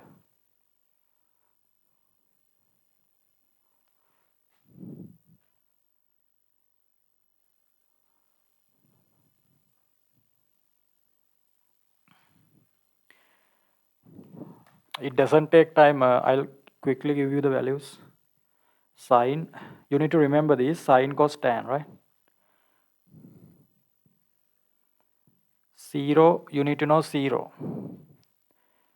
Then you need to know 30 degrees. Quickly take this down with me. 0, 30, 45. At the back of the book, you can take this down. 60, 90, 180. These values are enough, okay? Yeah, at the back of the book, take this down. Sine 0 is 0. Cos 0 is 1. Okay. Tan, sine divided by cos. You can find tan by sine theta divided by cos theta. So it is 0. 0 divided by 1, 0. Sine 30 half. Cos 30 is root 3 over 2. When you divide, tan 30 becomes 1 over root 3. Okay. We'll take this down. You need to remember these values, okay? Okay, sine 45, 1 over root 2, cos 45, 1 over root 2. When you divide these two, it becomes 1. Sine 60, root 3 over 2, cos 60, 1 over 2. When you divide these, it becomes root 3. Sine 90 is 1. Cos 90 is 0. Sine divided by cos. When you divide 1 by 0, what do you get? What do you get? 1 divided by 0. 0 divided by 1 is 0, right? When you divide 1 by 0,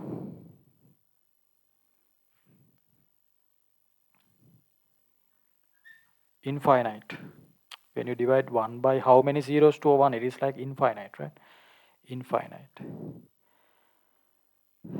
Then sine 180, it is a 0. Just remember these ones. The derivations of these ones under combined right? You just have to remember this for physics. It's enough. Sine 180 0, cos 180 minus 1. Tan is, you need to divide this 0 by minus 1, so it becomes 0.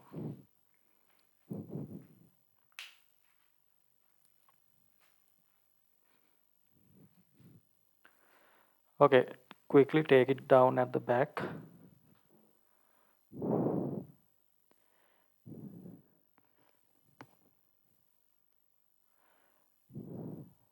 Then try second question. Second one, right?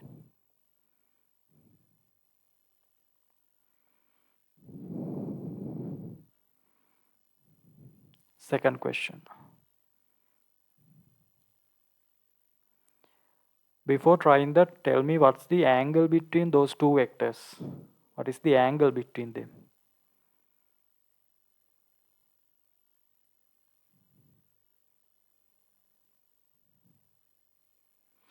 Not 0, right? One is to this side, another one this side. Understand? So angle is 180, okay? Angle between them. Understood?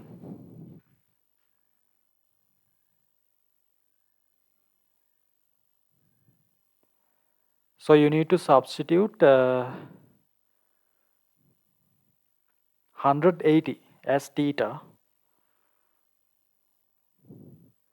So the answer should be 1. Okay, do the substitution and get the answer.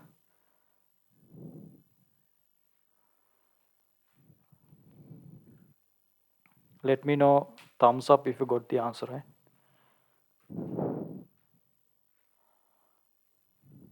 From a side, draw this sketch as well.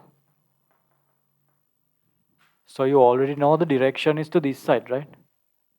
Because to the higher direction, 1 Newton should be to this side. But you need to get the answer using the equations.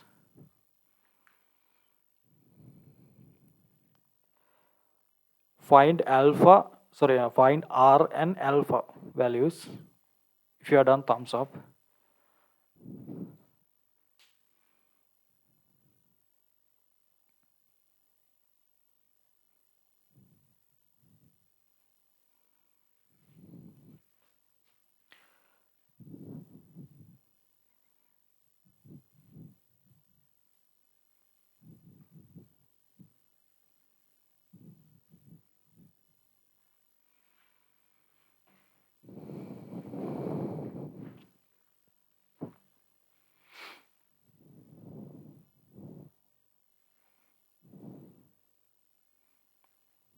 If you got the answer, thumbs up, right?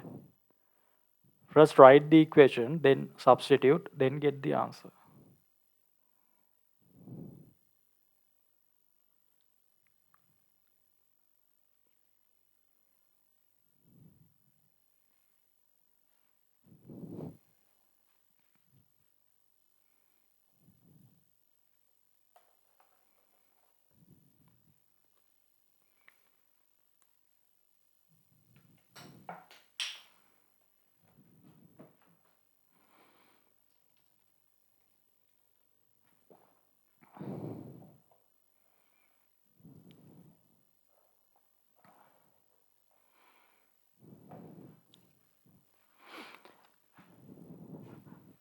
So R should be 1, alpha should be 0. Thumbs up if you are done.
Okay, quickly do it.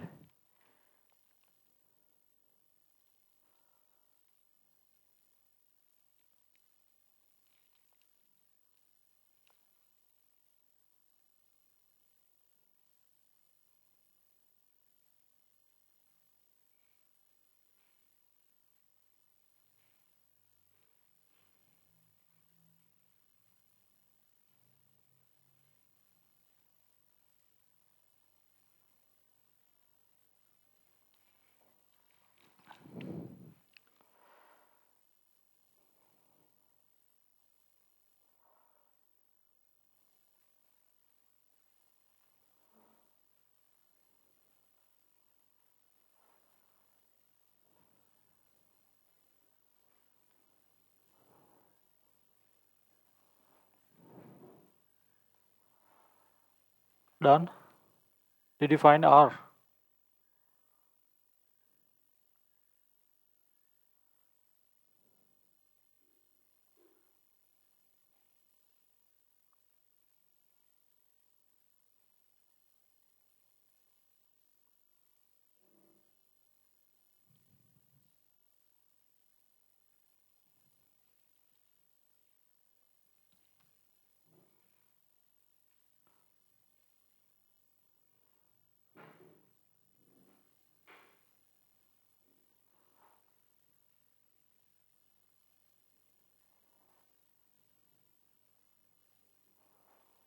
What's the problem?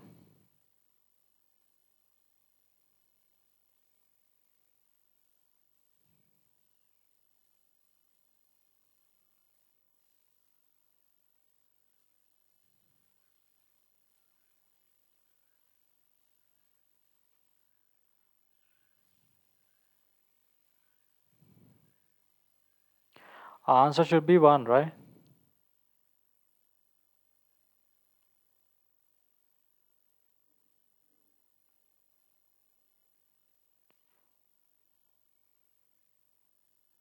Thumbs up if you're done.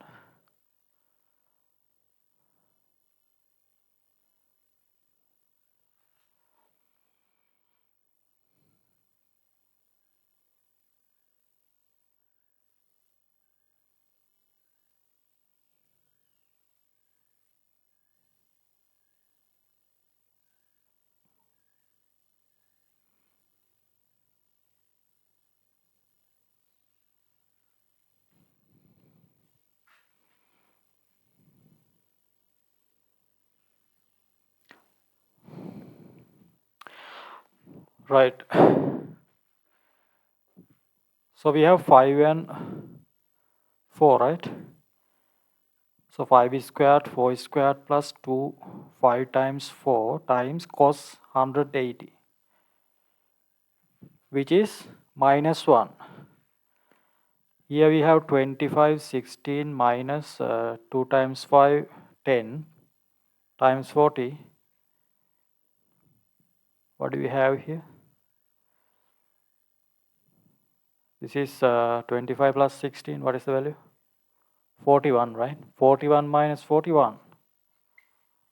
So R is 1. Then tan alpha. P means I'll take P as 5. So 5 cos 180 divided by Q means 4 plus 5, sin 180 divided by cos 180. What is cos 180? That is minus 1. Sin 180. Sin 180 is 0. So the whole thing becomes 0, right? So alpha is 0. So the direction is this direction. Okay. Okay, then try third question. Third problem. Let me know the value of R. Before that, let me know what's the angle between that 3 and 4.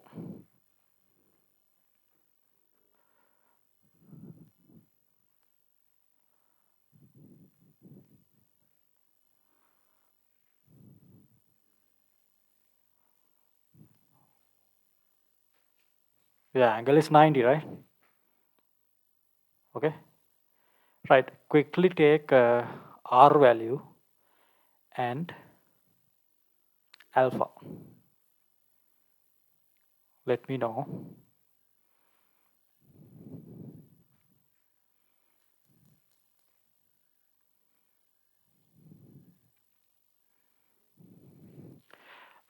Before that, you need to draw a sketch from a side, okay? So here you have a 3, then 4.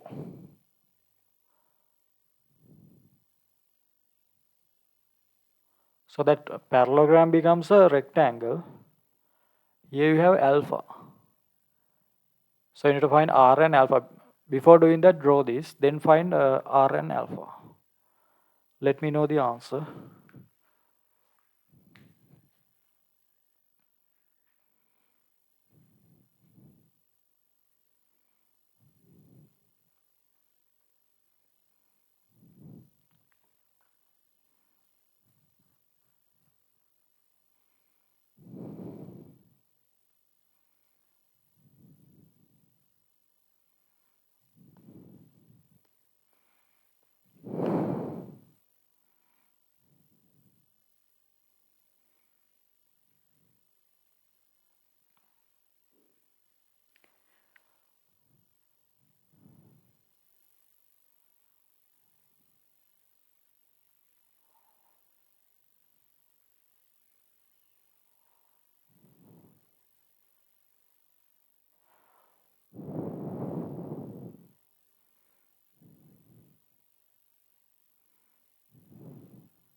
What's the answer?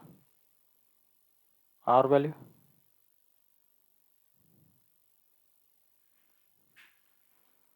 And also alpha.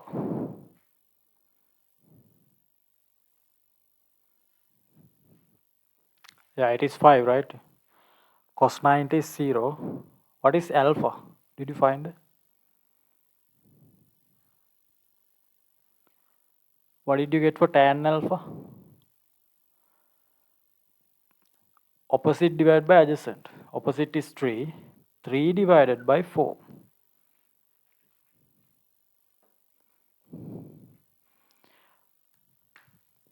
Tan alpha is equal to 3 divided by 4. Right? When you substitute that, that what counts. But you need to apply the initial equations, right? Because we need to practice them. But by looking at this also, you can say 3 or 4. Okay? You don't have to apply that always. But because under this lesson, we need to practice that. That's why. So this is 0.75. So tan alpha is 0.75. Alpha is tan inverse 0.75. So when you are doing essay questions, you cannot leave the answer like this, right? You need to have this is not completely the answer. You need to find the tan inverse value, right? You know how to find that? To find this, you need that book, right? Logarithmic book, tan table.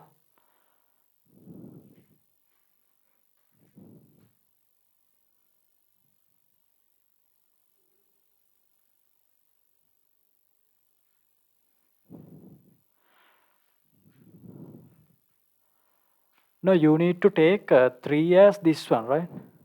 Not 4. But if you take this one as 4, it becomes just 4 over 3. But in this question, it is the opposite side is 3, right? Not 4.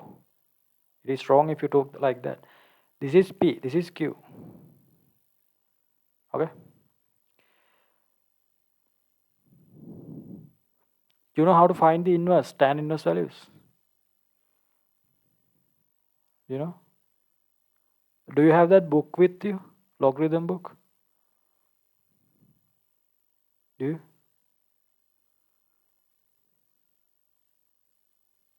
Okay, take that book. So I'm going to teach you all the things you need, simplifications, right? Take that book.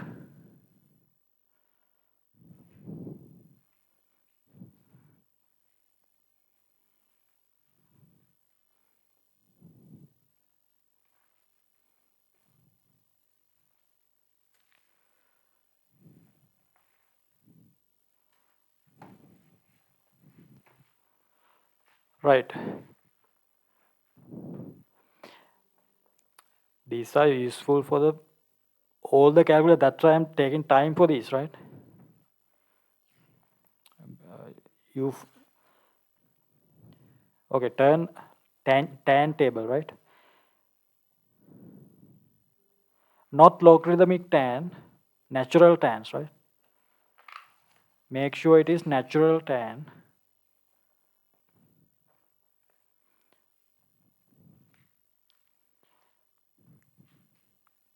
So since we are finding tan inverse, you need to find 0.75 inside it, right?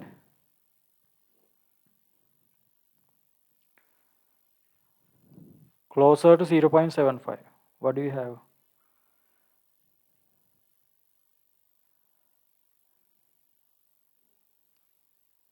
Which value do you have? It should be less than 0.75, slightly less, right? Let me know what's the value you have.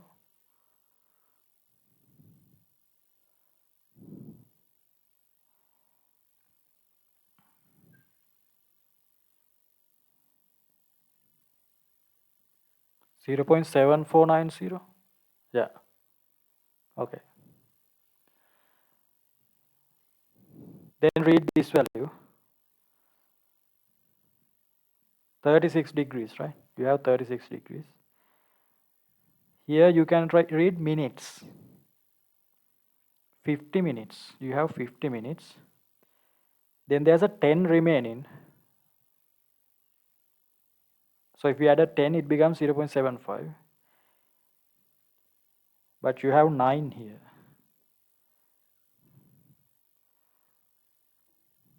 Recall that value. You have 9 here. From 9, you can take 2 minutes. So that is how you find inverse values, tan inverse.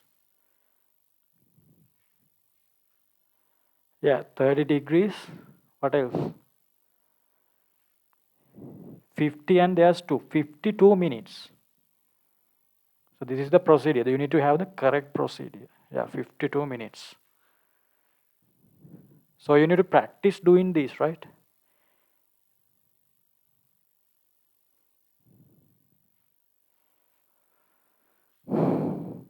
So from this lesson, I'm covering the the correct method you need to follow. How to find logarithms, everything, right?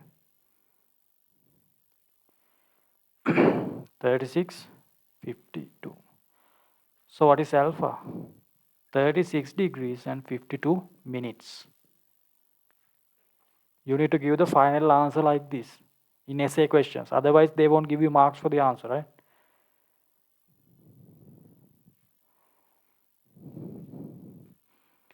"36 degrees, 52 minutes."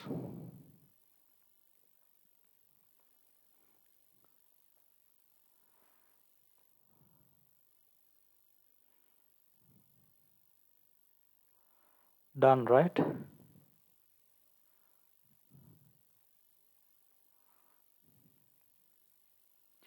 Right. Then we'll, if you are done, thumbs up.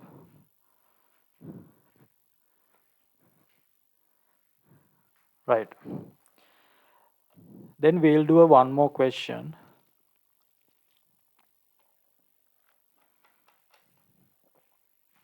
Fourth question. Before doing that, draw the sketch. Main reason the physics becomes hard is students don't know. You don't know how. I mean, the precise and accurate methods to do these like calculations, the steps. That's the only reason, right? Throughout the whole syllabus, we have to do the same thing. Same thing we are doing in vectors, right? The thing is, you don't know this foundation level, right? I mean, you need to have the practice. Lots and lots of practice you need to have. That's the only way you can manage the time. They don't give you too much time in the exam. If you don't have the practice, then the time won't be enough there. Like for an MCQ, you only have like average time is 1 minute. But for an MCQ, you need to write the answer within like, there are some MCQs you can get the answer within 15 seconds, right? So those shortcut methods, you need to practice those. Otherwise, within the time, you won't be able to. So the final goal is to get a A. To get a A, you need to have that practice. You are doing the same thing again and again when it comes. Once you know the basics of physics, you are doing the same thing. But to give the answers within the time frame, they give you like a short time, right, in the exam. You need to have a lot of practice. For an example, if you take like Newton laws, or let's say linear motion, at least you need to do about 300 questions on your own. 300 questions regarding that one unit. Otherwise, you won't have that practice. Okay. So that's the main thing, right? Okay, we'll just do this one as well. First, draw this image. There's 11 Newton here. But to the other side, there is 15 Newton. Then the resultant is to this side. For this, you just have to find R and alpha. Okay. First find R value and let me know the answer. Never use calculators, okay? Don't even keep it near. Only calculator allowed is the logarithmic book. Okay. Right. First find R. Just get a value, rough value for R. Not a rough value, right?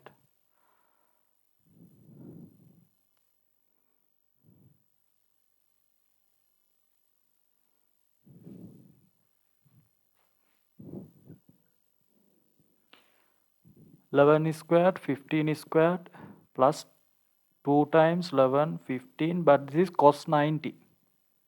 Cos 90, right? It is 0. This whole thing becomes 0. So 121, 225, 6, 4, 3. We have 346. Did you get that? Root of 346.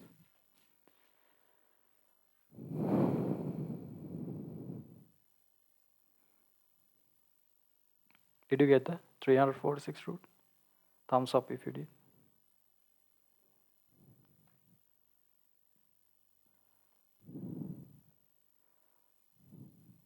Right.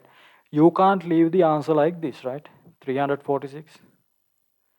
You need to find the decimals, at least 2 decimals. So the easiest method is use logarithms. You are familiar with logarithms in O levels, but here you have to do it effectively, more effectively. Okay. I don't know how you have been doing that. How to find this. But I'm going to teach you a method. This is better, right? I don't know. You might have learned this exact method. 346. Write it in the scientific method. How can you write it? 10 to the power 2, right? 3 point, you can write this 346 as 3.46 10 to the power 2. If you don't understand, tell me. This 2 becomes the number here. When you convert this number into a logarithm, 2 comes here. Then what do you have? 346. Turn the logarithm table, not tan table, right? Logarithm table. Let me know what's the value for 34.6. What's the value? You can write this at the side. 34.6, what's the value?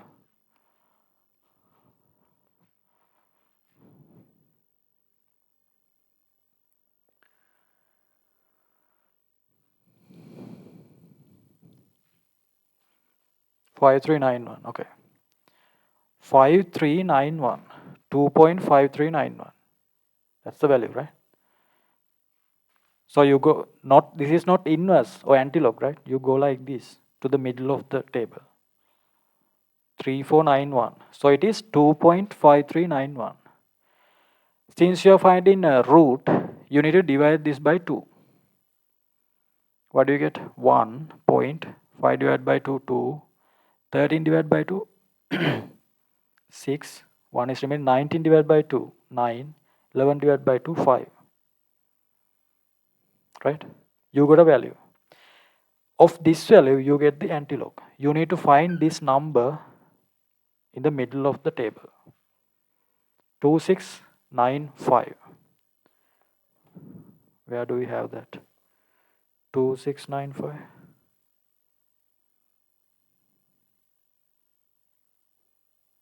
We have,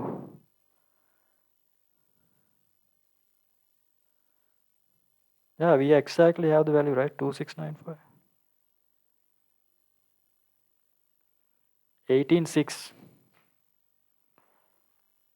So when you are doing the other side, you have to write it like the scientific method again when you're writing the antilog, right? So you write it as 1.86 times 10 to the power this value. This goes to the scientific method power 1, 10 to the power 1. So it is 18.6.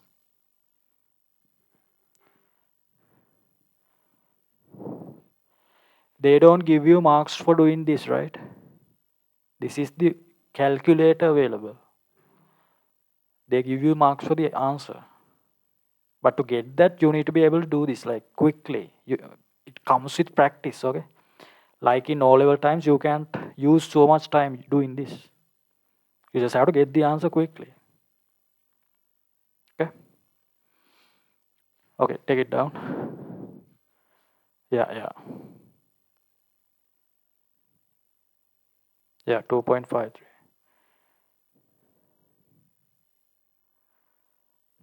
Okay, then find tan alpha. Tan alpha is 11 divided by 15, right? This is 11 divided by 15.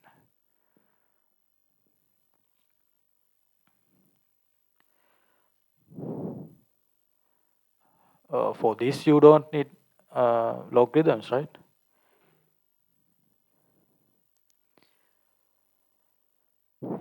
What do you get? 11 divided by 15. Simplify that.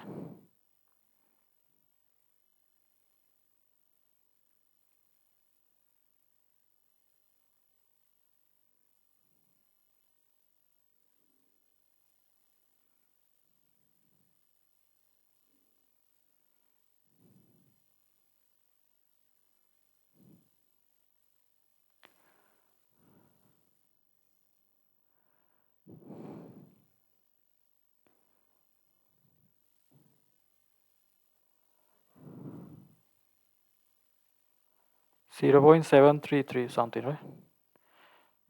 Yeah, 7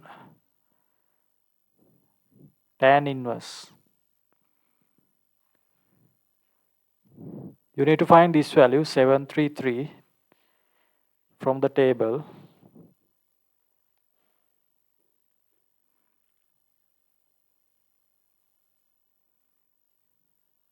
Not logarithm, tan, right? Tan table. Make sure you are turning the right table. 0.733 something.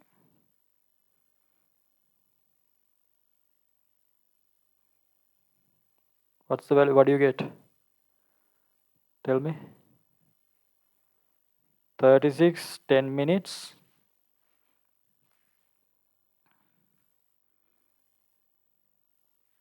36, 10 minutes and what else?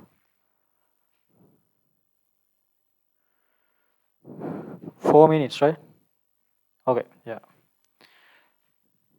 36, 14.